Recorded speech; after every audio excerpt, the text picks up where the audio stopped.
Halo teman-teman sekalian, kembali dengan saya Rahmat di kanal YouTube saya, dan ini merupakan episode di mana saya mau menambahkan sedikit dari episode yang saya buat di beberapa minggu lalu, yaitu mengenai episode yang berjudul Lumix G100 kamera yang terlupakan, dalam tanda kurung oleh saya, kayak gitu ya. Jadi saya itu mau berbagi, menambahkan lagi bahwa kita semua pasti berbuat salah ya. Dalam hal ini saya itu berbuat salah dalam hal menganggap bahwa kamera Lumix G100 yang saya dulu beli di tahun 2021 itu nggak bisa memberikan saya kualitas video yang saya lihat di banyak situs web ya, kayak Instagram, YouTube, yang artinya hampir semua orang yang memiliki hobi di dunia fotografi dan videografi itu tentunya pasti pengen yang namanya footage mereka itu memiliki kualitas yang atau karakter yang sinematik ya. Jadi itu yang ngebuat saya berpikir bahwa kamera kecil saya, si Lumix, itu nggak bisa memberikan saya kualitas video dan gambar yang saya sebutkan tadi, sinematik kayak gitu. Akhirnya kesalahan saya saat itu adalah saya berpikir untuk mengupgrade atau membeli kamera yang harganya itu hampir 4 kali lipat dari G100 ini, yaitu Lumix S5 2X S5 2X. Jadi kayak gitu. Tanpa waktu itu ya, namanya juga masih baru ya, jadi saya nggak pikir bahwa sebenarnya yang harus saya upgrade itu bukan di alat sebenarnya ya, tapi lebih kepada diri saya sendiri ya, pengetahuan dan pengalaman kayak gitu. Jadi saya mulai dengan itu, bahwa saya membeli kamera yang lebih bagus dengan harapan bahwa kamera yang lebih bagus itu akan, atau yang lebih mahal itu ya, itu akan secara mentah-mentah ngeluarin footage video yang sinematik kayak gitu. Jadi ya itu kesalahan pertama saya.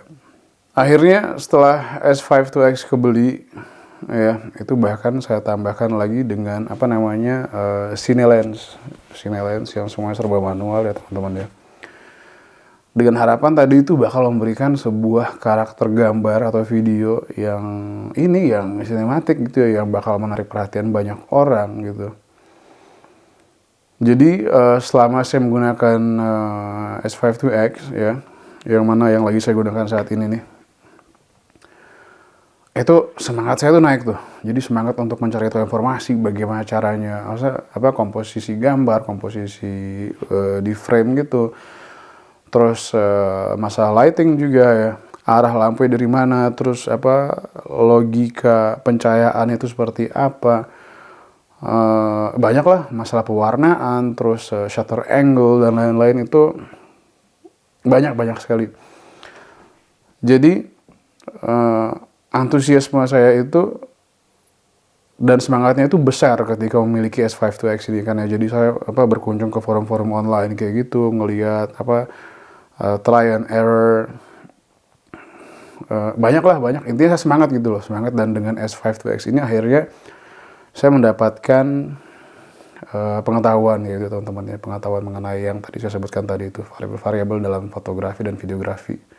Nah, dan akhirnya tadi setelah mendapatkan pengalaman dan pengetahuan yang saya ambil dari berbagai sumber ya, dengan modal semangat gitu ketika memiliki kamera yang lebih powerful gitu ya teman-teman ya, akhirnya saya pikir ternyata komposisi sinematik itu bukan dari ini sih. Maksudnya alat ada alat berperan gitu ya, tapi kita sebagai manusia, kita yang ngontrol, kita harus ngekondisiin, kita yang harus ngontrol keadaannya gitu. Jadi emang kembali ke yang tadi saya bilang, ke pengetahuan kita kayak gitu, pengetahuan kita sebagai operator yang berada di belakang kamera gitu ya, atau DOP-nya lah, direktur fotografi kayak gitu.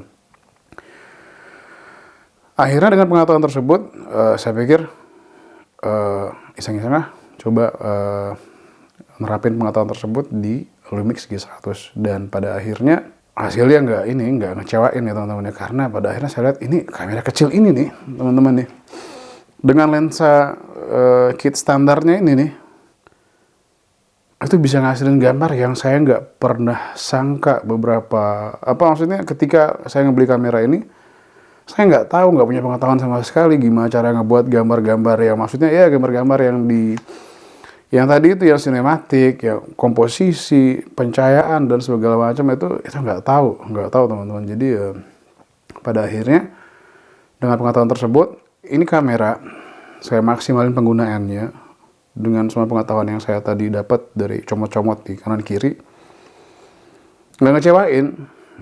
Dan karena ukuran yang lebih kecil ya teman-teman ya, dari CS52X itu, jadi saya bisa bawa ini ke mana-mana gitu. Jadi tanpa harus, saya orangnya terus terang agak minderan sih ya, jadi kalau keluar terus ngebawa kamera yang besar gitu ya, ukuran sejenis besarannya S52X sama gimbal gitu ya, itu nggak nyaman karena narik perhatian orang gitu. Tapi dengan ini saya bisa ngambil gambar tanpa harus merasa risih gitu ya.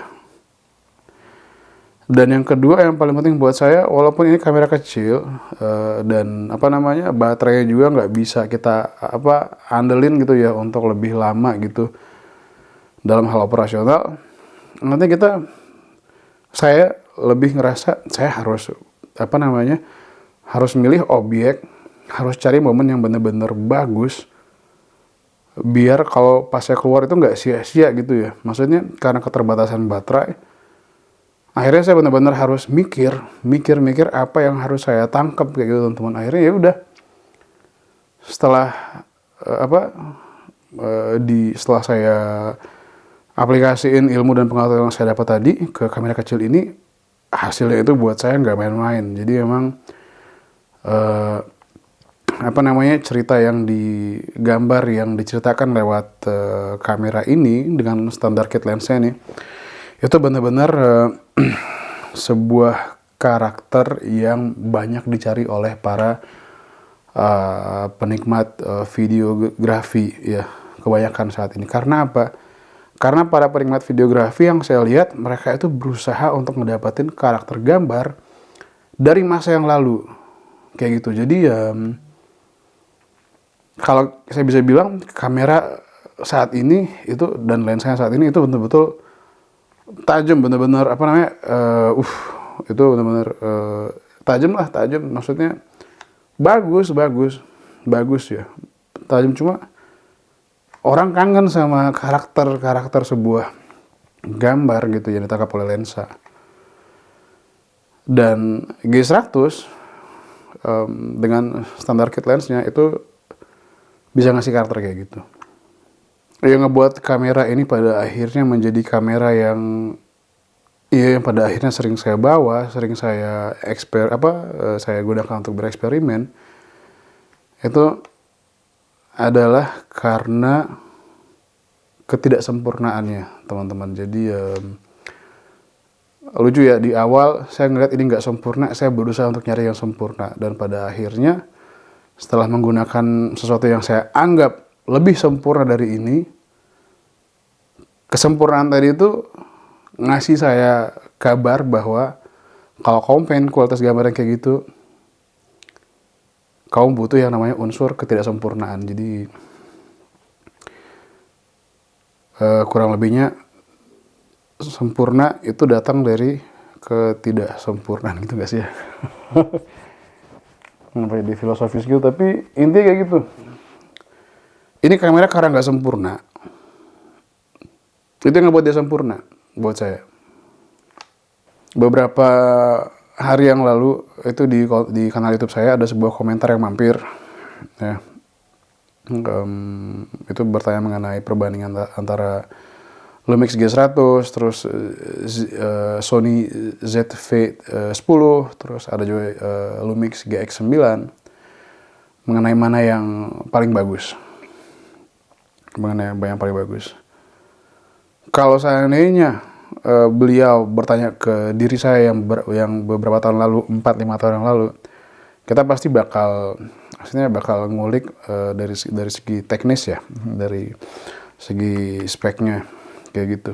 Cuma akhirnya kemarin saya bilang sama beliau bahwa Bang, kalau emang abang punya duit, punya budget, mending itu investasi di lensa sama di lampu ya, pencahayaan. Karena apa? Karena pada akhirnya kan kamera nangkepnya cahaya ya teman-teman ya. Jadi saya saraninnya kayak gitu sih ke itu abang yang ninggalin komentar. Investasi di pencahayaan sama lensa udah nih aja. Kalau masalah mesin, biar kata murah ya, biar kata cuma 15 jutaan gitu. Tapi yang paling penting adalah komposisi cerita pencahayaan. Itu sih kalau buat saya. Ya. Pada akhirnya yang saya tangkap sampai saat ini adalah bahwa paling pertama manfaatin apa yang ada. Manfaatin apa yang ada di tangan kalian, di depan kalian, gunain secara optimal. Itu pun buat saya ya, maksudnya ini pengingat buat saya juga bahwa harus mengoptimalkan apa yang kita miliki, belajar mengenai apa yang kita miliki itu lebih dalam lagi, dan nanti kalau emang dirasa udah nyampe limit, itu pasti nanti prosesnya bakal ngebawa kalian atau saya secara otomatis ke alat atau mesin yang lebih tinggi lagi nanti kayak gitu sih teman-teman. Jadi nanti di akhir video juga saya bakal coba sajiin ke kalian gitu ya, karena saya harus jujur ya, awal ketika saya beli ini itu nggak lama kemudian saya beli yang telelens yang di focal length 100-300, sementara yang ini kan 12-32 ya. Ada juga yang 35-100, tapi yang 35-100 nggak kurang. Masalah fokusnya nggak bagus, agak bermasalah gitu ya. Tapi akhirnya saya beli ini dan saya bisa ngeliat emang apa yang tadi saya bilang, upgrade dan invest di lens, karena emang lensa walaupun sama-sama Lumix ya, tapi emang kualitasnya ini nih jauh lebih tajam dan jauh lebih bersih ya ketimbang yang standar kit lensnya ini. Jadi kayak gitu, saya upgrade ke situ karena maksudnya pengen ngelihat sejauh mana sih maksudnya saya bisa dapetin hasil gitu ya, perpaduan antara si Lumix G100 sama si lensa di luar dari standar kit lensnya kayak gitu. Jadi di akhir video ntar saya bakal liatin cuplikan klip video dari si G100 dan foto dari G100. Jadi foto dan video biar kalian bisa ngeliat dan bisa nentuin apakah kamera di levelnya G100 gini kayak G100, kayak ZV-10. Yang saya nggak tahu, tapi cuma Lumix aja lah. Tapi kayak gitu, apakah worth it apa enggak kayak gitu. Jadi sekian dari teman-teman sekalian, makasih yang udah mampir, dan buat Mas yang kemarin, abang yang udah mampir ke kanal YouTube dan ngasih komentar, itu makasih banyak, karena itu udah ngasih saya semangat untuk ngebuat konten lagi mengenai hobi saya di foto dan videografi khususnya.